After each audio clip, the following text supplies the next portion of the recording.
NEET के लिए इस प्रश्न में आप यहाँ देख पा रहे हैं कि यह एक आइडियल ट्रांसफार्मर है और ऐसे में इसकी इफिशियंसी 100% दी गई है। इसका मतलब ये हुआ कि जो भी प्राइमरी में पावर सप्लाई होगा वो सेकेंडरी में सारा पावर ट्रांसफर हो जाएगा। इस प्रकार P1 इक्वल टू P2 होगा, जिसको हम VI भी लिखते हैं पावर को, तो P1 को हम V1I1 लिखेंगे और P2 को V2I2 लिखेंगे। इस प्रकार हम पावर को I2R भी लिखते हैं। इस प्रकार P1I1 स्क्वायर R1 होगा और P2I2 स्क्वायर R2 होगा। इस प्रकार यहाँ से हम R1 बाई R2 का रिलेशन निकालेंगे तो I2 बाई I1 का होल स्क्वायर बराबर N1 बाई N2 का होल स्क्वायर आएगा। प्रश्न में दिया हुआ है N1 बाई N2 का रेशियो 20/1 में। N1 प्राइमरी में नंबर ऑफ टर्न्स है, N2 सेकेंडरी में नंबर ऑफ टर्न्स है। इस प्रकार N1 बाई N2 का वैल्यू 20/1 है। इस प्रकार R1 बाई R2 को हम यहाँ N1 बाई N2 का स्क्वायर रख करके सॉल्व करेंगे तो 20/1 का स्क्वायर बराबर 400/1 आएगा। यहाँ से हम R1 निकालेंगे तो ये 400 R2 आएगा और सेकेंडरी का जो रेजिस्टेंस है R2 वो 6 ओम दिया हुआ है। इस प्रकार R1 जो होगा 400 R2 से 400 इंटू 6 बराबर 2400 ओम के बराबर आएगा। तो R1 हमने यहाँ से निकाल दिया 2400 ओम। प्रश्न ये दिया हुआ है कि सप्लाई अगर 240 वोल्ट का प्राइमरी में है और सेकेंडरी का रेजिस्टेंस R2 है, तो इसलिए प्राइमरी का करंट I1 बताना है। कंडीशन ये है कि ट्रांसफार्मर आइडियल है और उसकी इफिशियंसी 100% है। अगर इफिशियंसी 100% है, इसका मतलब ट्रांसफार्मर जो होता है आइडियल होता है। तो यहाँ पर पावर P1 और पावर P2 आपस में बराबर होंगे। यहाँ से ये रिलेशन निकाला और फिर आइडियल ट्रांसफार्मर के केस में होता है flux per unit turn primary का और flux per unit turn secondary का आपस में बराबर होता है। इसलिए ∅1 अगर प्राइमरी में फ्लक्स है और ∅2 अगर सेकेंडरी में फ्लक्स है तो आप देख रहे हैं यहाँ ∅1 by N1 equal to ∅2 by N2 और इस प्रकार ∅1 by ∅2 equal to N2 by N1 by N2 लिखेंगे जो V1 और V2 बराबर I2 बाई I1 हो जाएगा। इस प्रकार हम अगर ये रिलेशन निकालना चाहते हैं तो यहाँ पर हम लिखेंगे ∅1 by N1 equal two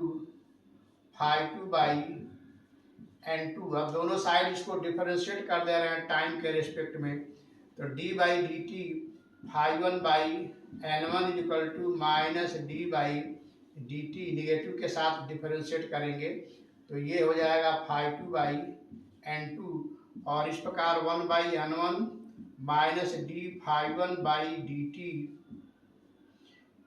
equal to 1 by N2 minus d ∅2 by d t आप ∅2 विथ निगेटिव साइन। इस प्रकार ये d बाई डी टी ∅1 का निगेटिव साइन के साथ E1 हो जाएगा, बाई N1 इधर हो गया और minus d ∅2 by d T जो है minus d ∅2 by d T जो है E2 हो जाएगा, बाई N2 यहाँ मिल गया। इस प्रकार यहाँ E1 by E2 equal to हम देख पा रहे हैं यहाँ पर N1 बाई N2 आ गया, N1 बाई N2 और E1 और E2 को हम V1 और V2 भी लिख सकते हैं।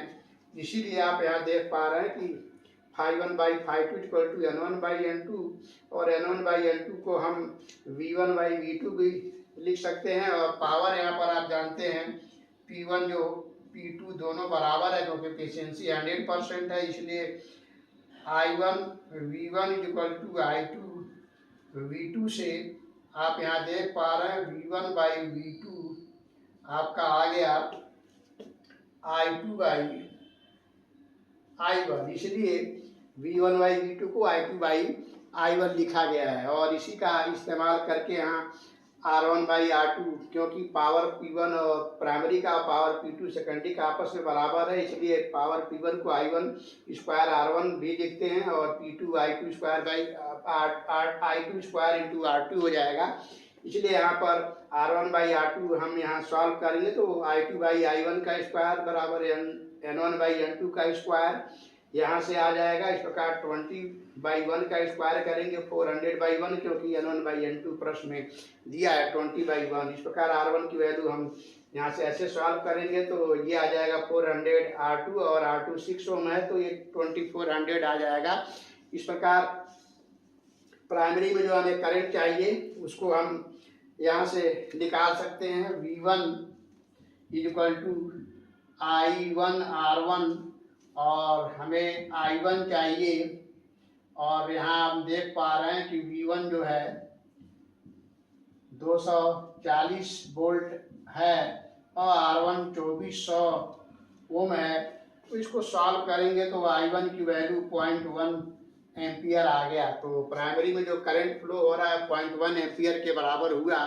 इस प्रश्न में हमने ट्रांसफार्मर से रिलेटेड जितने भी इंफॉर्मेशन है सब एक साथ समराइज करने की कोशिश किया है, और हमारा मकसद ये है कि जो भी क्वेश्चन मैं आपको देता हूँ उसमें कोशिश हमारी ये होती है कि अधिक से अधिक इन्फॉर्मेशन मैं आपको दूँ। कुछ वीडियो में 1 मिनट से कम का बनाता हूँ, इसलिए थोड़ा स्पीड से बोलना पड़ता है जब हम शॉर्ट वगैरह बनाते हैं। तो कुछ लोग कहते हैं मैं बहुत तेज़ बोल रहा हूँ, तो बहुत सारे लोगों को आप देखेंगे इतना आसान नहीं है ये बनाना 1 मिनट के अंदर शॉर्ट वीडियो।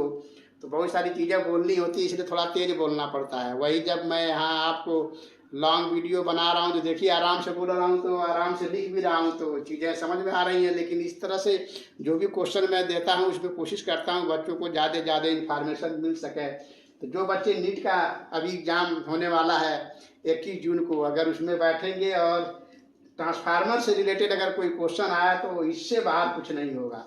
तो हम उम्मीद करते हैं कि आप इसको काफ़ी अच्छे से समझे होंगे। आप इसका स्क्रीनशॉट लेना चाहें तो ले सकते हैं, और इसको खूब अच्छे से प्रैक्टिस करिए। सारे फार्मूले और इसका डेरिवेशन वगैरह सब इसमें हो गया है। तो ट्रांसफार्मर से रिलेटेड अगर कोई क्वेश्चन आएगा तो इसी पर बेस्ड होगा। तो फिर मिलते हैं नेक्स्ट वीडियो में किसी और अच्छे क्वेश्चन के साथ। तब तक के लिए